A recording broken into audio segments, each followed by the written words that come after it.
Hey, Randy, Yes. I love Father's Day. I no longer get ties. Good point. Yeah, that was always a common thing to get a tie or, a pack of undershirts and underwear. Yeah, new socks. Yeah, sock. Yeah. This year I got a brand new box of Klondike bars. Ooh, living the high life. I'm telling Yeah. you. How you doing, buddy? I'm good, man. Randy Wooden with Goodwill Industries, Northwest North Carolina. Back for another week. It's Juneteenth. It's a federal holiday, by the way, and we'll get into that in a little bit. But if you happen to be a job hunter or know somebody who might be, I run our professional center by Goodwill here in Winston-Salem. Happy to help you. We've got clients across the country, and in part because of our Wednesday show. We're going to talk a little bit more about our upcoming guest on Wednesday, the 22nd. But before we do, we always have a Monday show where we get together for 10, 15, 20 minutes, talk a little tips, a little stories, and have some fun with the crack research staff.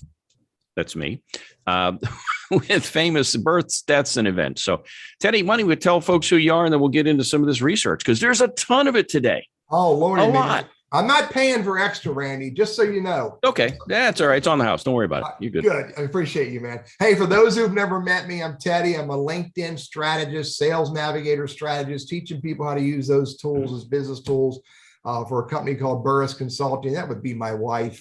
And I love the work I do, and I love the videos I produce, and the training sessions, all about predominantly LinkedIn and Sales Navigator as a business tool. But you know what? It can't be all work and no play. So Randy and I get together a couple times a week and we play. Some of our play we show you through these videos, but not all of it. Some of it is not suitable for public consumption, with my red Solo cup. But anyway, Randy, look, man, this whole idea of this research you're doing, I'm so glad we decided to put that in the show and budget for it. I'll tell you, it's fun. Today is, by the way, Juneteenth, and that's now a federal holiday. It actually is a shortened version or a combined version of June 19th. It was on this, actually June 19th, 1865 in Galveston, Texas, when 250,000 enslaved blacks were freed by executive decree. So that had, happened back then. And just really, I think in the last 3 years, the federal government has recognized it as a federal holiday. I know our Goodwill, for example, it's a holiday for us as well today. So there's that. Got a couple famous birthdays on this date, a couple of musicians that I think we all know. We've heard of the Beach Boys, Brian Wilson, born on this date in 1942, and Lionel Richie, the Commodores, 1949. Quick story on that. He and some buddies from college did not know each other. I mean, they entered a talent contest at whatever college they went to. I forget what it was.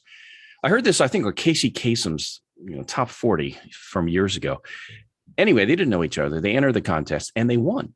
They had never worked together before, and they said, "Hey, why don't we form a group?" And the group became the Commodores, and the rest is history. Deaths on this date in history: the guy who had a lot of input in creating casinos in Las Vegas, the famous mobster Bugsy Siegel, met his untimely demise on this date in 1947. And also, guess what? Howard Johnson passed away. Yeah, that Howard Johnson. Have you ever stayed at Howard Johnson? I don't know. I've eaten there, and it's not the third baseman for the Mets, for you baseball fans. This is the Howard Johnson. Passed away on this date at age 75 in 1972. By the way, I think I read just in the last couple of weeks that the final Howard Johnson restaurant has closed. So they are no more. And that's kind of a sad thing in a way. You think back to it's almost like the Golden Arches, McDonald's, and you see the orange roof and you associate it with Howard Johnson. All right, trivia for you. Okay. This fella passed away at age 81, in 2005. His name is Jack Kilby, and he invented, or maybe the co-inventor of, a product that, I don't know if it's behind you or not. I don't see it behind you, but I wouldn't doubt that you have it squirreled away in your vast array of stuff there. It's a product we use. Any idea what that might? It's not a phone. Has nothing to do with phones. Not the highlighter? It's not that. Is it lip gloss? He was an electrical engineer, if that helps any. And he worked for a company called Texas Instruments. Oh, wait a minute. I got one, Randy. I got one. Do you have a handheld? I have one somewhere. A handheld calculator? This is not exactly handheld, but it's a calculator. I had that calculator. I know where it is. My wife took it. It's in her office. Oh, he invented the integrated circuit and also the handheld calculator. And a fun thing, this fascinates me. The Alaska Purchase, we've heard that. We bought a bunch of land from Russia back in, what year was it? 1867. Yeah. It was 375 million acres. Back in the day, do you know how much we paid per acre for that? Wait, Alaska, 375 million acres from Russia. Yeah, and think of all the oil that's under there that we didn't know was there. Did they know that back then? I sincerely doubt it. But guess what we paid per acre back then? Take a stab at that. Per acre from Russia. And what was it, 1800s? 18 something, 1867. Wait, why didn't they trade in pelts? Because we had all the pelts. I'm going to bet a quarter an acre. Quarter? You would be way overpriced, my friends. We paid 2 cents an acre. Oh, Lordy. Today, that would be 39 cents an acre. We bought it for 7.2 mil. We bought Alaska. Yeah. I wonder if that's why Russia's in such a bad mood. Yeah, you wonder, right? But anyway, a couple of movies released on this date: Jaws in '75 and the Blues Brothers. Oh man, yeah. We're on a mission from God. 1980 was the date for that release, and so anyway, so there's that. Now you've got a pretty good story because Father's Day was yesterday, so I know you've got some fond memories of the old man. Yeah. You know, when I absolutely every there's 3 times a year that I really think about my relationship with my dad and how he impacted my life. And one of the stories I wrote that I can picture this, right? I can picture it all the time. Is I wrote articles called "Hold My Flashlight." Here, hold the flashlight. Shine it on here, boy. Shine it down here. Don't move it. Don't move it. Working over here. But you know, the whole idea behind hold the flashlight was I got to be there and watch. I got to be there and learn. I learned about electrical. I learned about plumbing. I learned about how to take a car apart and nearly put it back together right. You know, I learned all kinds of stuff because I got to hold the flashlight. And so the reason why I share that story is not only because of Father's Day, but also to remind all of us that, you know, it's our job as parents and even grandparents and uncles to find experiences for the youth in our lives, for them to hold the flashlight. Yeah, I'm with you. And I'll piggyback on that. Actually, you know, you and I, we kind of talk about some things that we may want to talk about it in the show. So I'm going to pivot because I can. You can't do that to me. About Father's Day, I think it was a couple of years ago. You know, I write that column in the Sunday newspaper and Winston-Salem Journal. Anyway, I wrote about my dad, and I think that was probably among the top 5 or so. And I've been writing for 10, 15 years now for the Journal.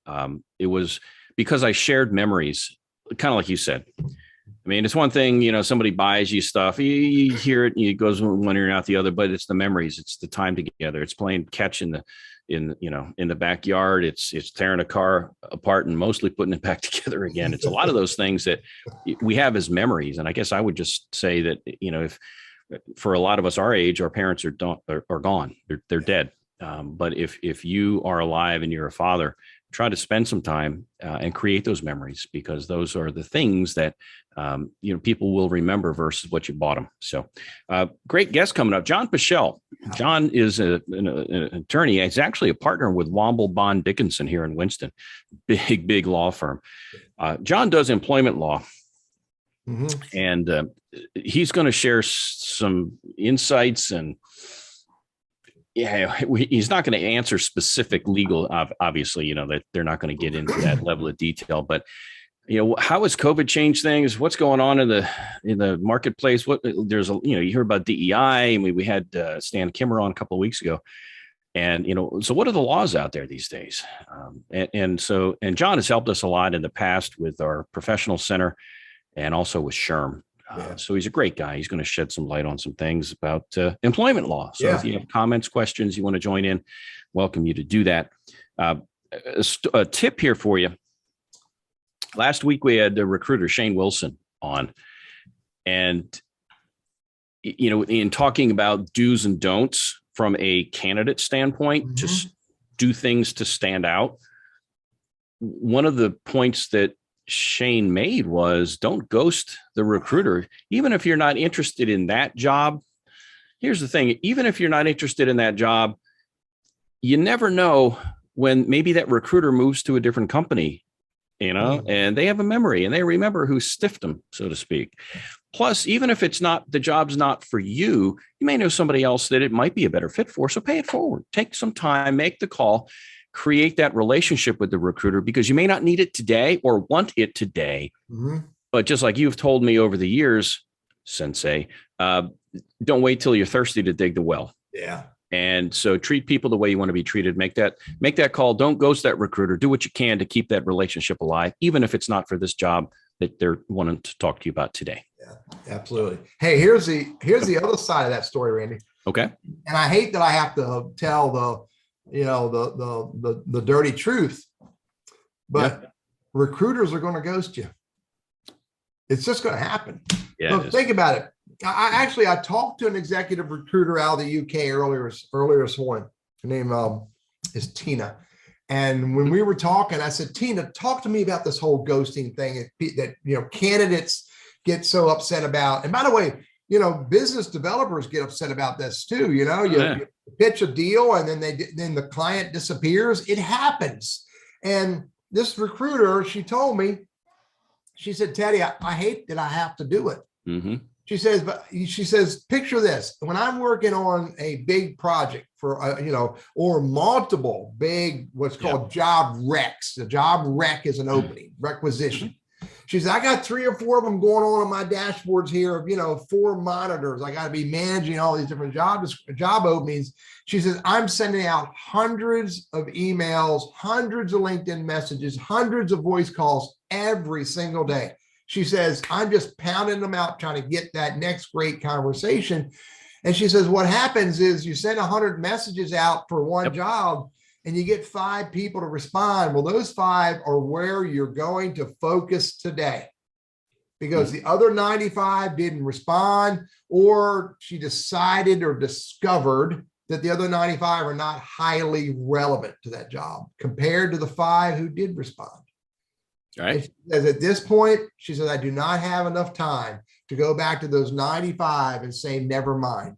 I don't have enough time to go back to those 95 and say, I appreciate you getting back to me, but I've moved on. And so she says, I hate doing it. Yeah. But in order to be efficient, I have to keep moving. And so my tip is this: don't take it personal. Yeah, because it really is not personal. It is, when it aligns, it'll move forward. When it doesn't line, it stops. So that's my tip, Randy. I'm with you, because I've lived that life as a recruiter. This was back when we didn't have email and the internet, and we wrote on stone tablets, back. Oh, and you had to have couriers. What did you do? Get college? Well, we worked by candlelight, but everything was done by the phone. And I had a number of different, we call them job orders, but I had a number of different job orders with different companies. And I'm simultaneously trying to juggle all these things and prioritize my time, because unlike an in-house recruiter who's paid a salary and maybe some bonuses, if you're a headhunter, then you are compensated when placements are made, and you have to devote your time and energies to make income. And so if I don't have anything new for you, I'm not going to call you. Don't call me unless you've got something new. Just trust me that I'm going to do my job. And it's not personal, but they're only 24 hours in a day. And most recruiters, and most of the ones I know, they're excellent people. The HR folks, and I know they get a bad rap because they don't call me back and all that. And, I live with these guys, right? I'm the past president of our SHRM chapter, for crying out loud. These are good folks. Yeah. Their heart's in the right place. But again, they're stretched to the max, man. And it just got to be understanding. But you as the candidate, don't let you drop the ball. You make sure as a candidate that you follow up, because that's within your control. You can't control what that recruiter does. Yep. To your point. So I'm off the soapbox, Teddy. Yeah, I'm off the soapbox. I'm done. Hey, man, I'm with you. It'll never align if you don't do what you're supposed to do to move it forward. All right, Randy. See you on Wednesday. Hey, I got a question for you, man. Here's a question for anybody watching this video. When's the last time you heard a busy signal? The last time you heard a busy signal. Yeah. Am I supposed to answer that? Yeah. Dude. When's the last time you heard a busy signal? I don't know. I haven't heard one in ages. I don't know. I have to think about that. I'll get back to you on Wednesday. How does that sound? All right. We'll see everybody on Busy. Wednesday. John Pueschel will be with us. Yep. The conversations about employment law. I hope you all can join us on Wednesday. Randy, I'll talk to you later, buddy. All right. I'll see you. Bye. Bye.